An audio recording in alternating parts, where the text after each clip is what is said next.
नमस्कार। आज की कहानी। हे ईश्वर, तू बड़ा दयालु है। राजस्थान के एक नया शहर में एक प्रतापी राजा हुआ करता था। वो राजा रोज सुबह उठकर पूजा पाठ करता और गरीबों को दान दिया करता था। अपने इस उदार व्यवहार और दया की भावना की वजह से राजा पूरी तरह जनता में लोकप्रिय हो गया था। रोज सुबह दरबार खुलते ही राजा के यहाँ गरीबों के आने का सिलसिला शुरू हो जाता। भिखारियों की मांगने वालों की लंबी लाइन लग जाती। राजा हर इंसान को संतुष्ट करके भेजता था। इन्हीं में किशन और गोपाल नाम के दो गरीब भिखारी रोज राजा के यहां दान लेने आते।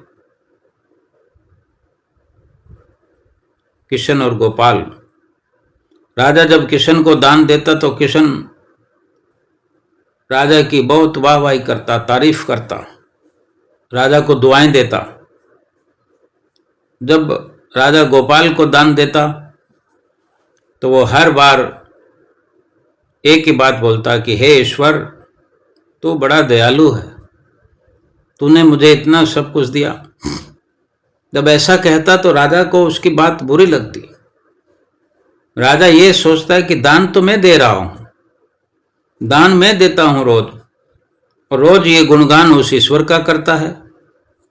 एक दिन राजकुमारी का, राजा की बेटी का जन्मदिन था। उस दिन भी राजा ने दिल खोल करके दान दिया। जब किशन और गोपाल का नंबर आया तो राजा ने पहले किशन को दान दिया और किशन हमेशा की तरह राजा के गुणगान करने लगा। लेकिन राजा ने जैसे ही गोपाल को दान दिया तो वो हाथ ऊपर उठा के बोला, हे ईश्वर, तू ही अन्नदाता है, तू बड़ा दयालु है। आज तूने मुझे इतना दिया, इसके लिए प्रभु मैं तुझे धन्यवाद देता हूं। राजा को यह सुनकर बड़ा गुस्सा आया, क्रोध आ गया। उसने कहा कि गोपाल, मैं रोज तुम्हें दान देता हूं, फिर तुम मेरे बजाय ईश्वर का गुणगान क्यों करते हो? तो गोपाल भिखारी बोला, राजन, देने वाला तो ऊपर बैठा है, वही सबका अन्नदाता है, आपका भी और मेरा भी। इतना कहा और गोपाल वहां से चला गया। अब राजा को जो क्रोध आया है तो उसने ये सोच लिया कि अब गोपाल को सबक सिखाना है। ये बहुत ईश्वर के गुणगान करता है।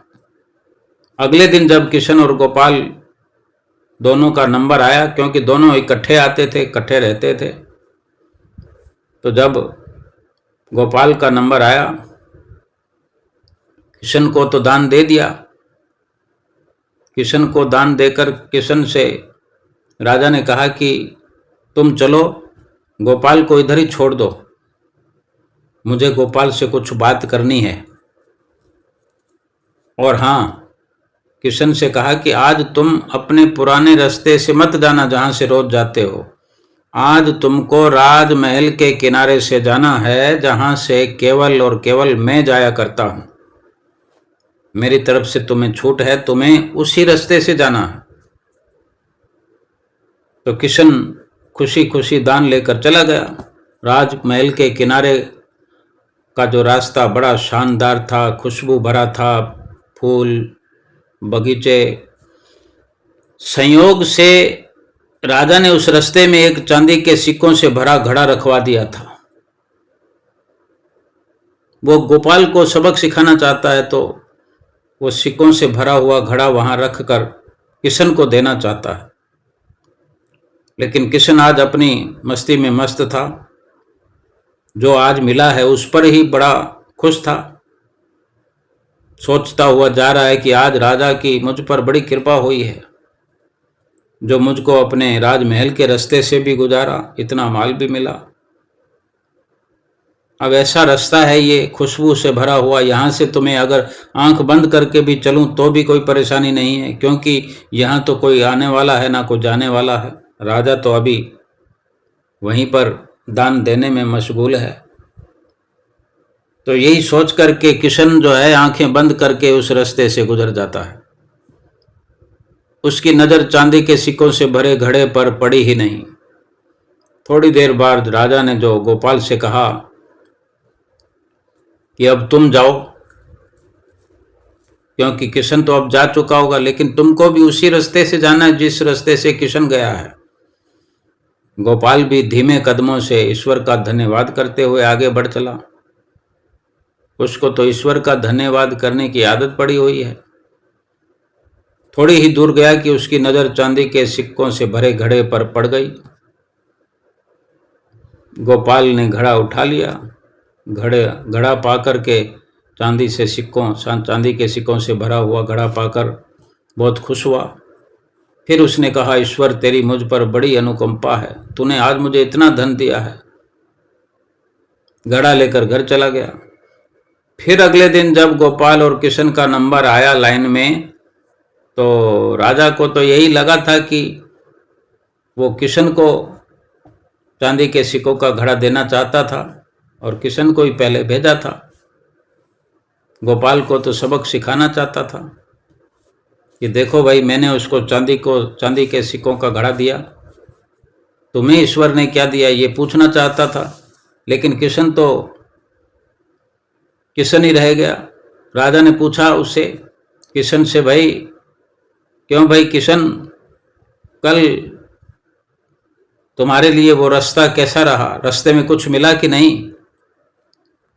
किशन ने कहा, महाराज रास्ता ही इतना सुंदर था, खुशबू आ रही, मैं तो आंखें बंद करके निकल गया। फिर क्या मिला ना मिला इसका तो कोई सवाल ही नहीं।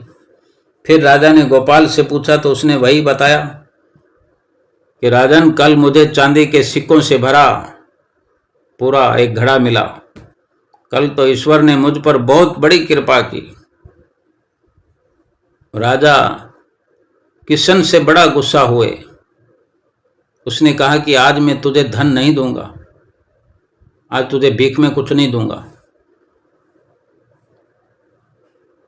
और एक तरबूज दे दिया।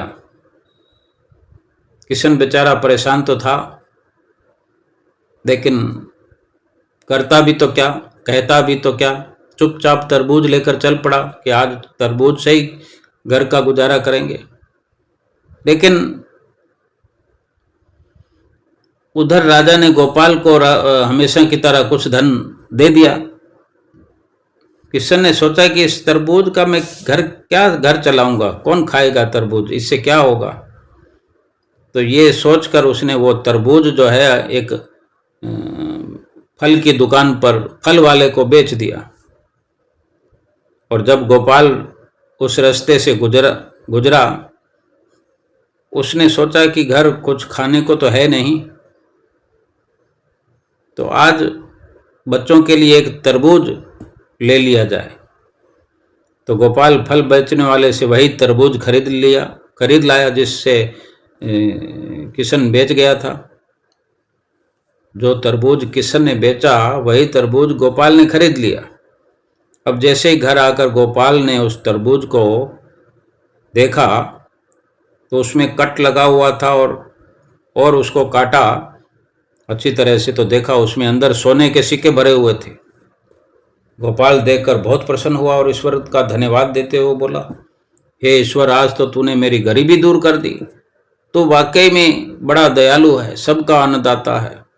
अगले दिन जब राजा दान दे रहा था तो उसने देखा कि केवल अकेला किशन ही आया है, आज तो गोपाल आया ही नहीं। तो उसने किशन से पूछा तो किशन ने बताया कि कल भगवान की कृपा से गोपाल को एक तरबूज मिला जिसके अंदर सोने के सिक्के भरे हुए मिले। तो गोपाल तो अब धनवान हो गया है। तो किशन की बात सुनकर राजा ने अपने हाथ आसमान की ओर उठाए और बोला, हे ईश्वर, वाकई तू दयालु है, अन्नदाता है, मैं तो एक जरिया मात्र हूँ। वास्तव में तू ही सबका पालनहार है, तू ही सबका पालनहार है। क्योंकि राजा को अब सारी बात समझ आ चुकी है। हमको भी ये इस बात समझ आनी चाहिए कि हम किसी की मदद करें, किसी को दान करें, दानी बन करके नहीं, एक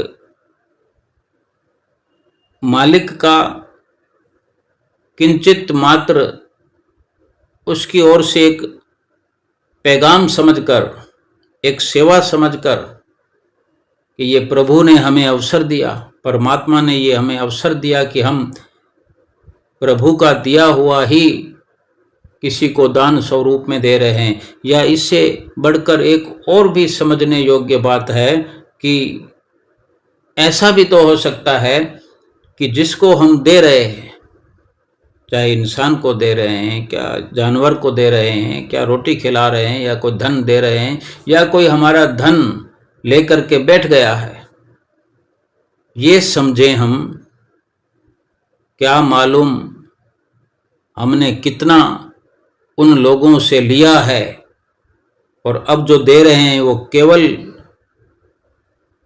मात्र थोड़ा थोड़ा करके दे रहे हो, ना जाने कितना कर्ज उनका आज भी हम पर चढ़ा हुआ है। भाव यही कि हम अपने आप को दानी बन करके दान न करें, एक कर्तव्य परायण हो करके, केवल मात्र जरिया बन करके प्रभु के इस कार्य में प्रभु के आशीर्वाद को पा करके अपने आप को कृत्य करते चले जाएं। नमस्कार।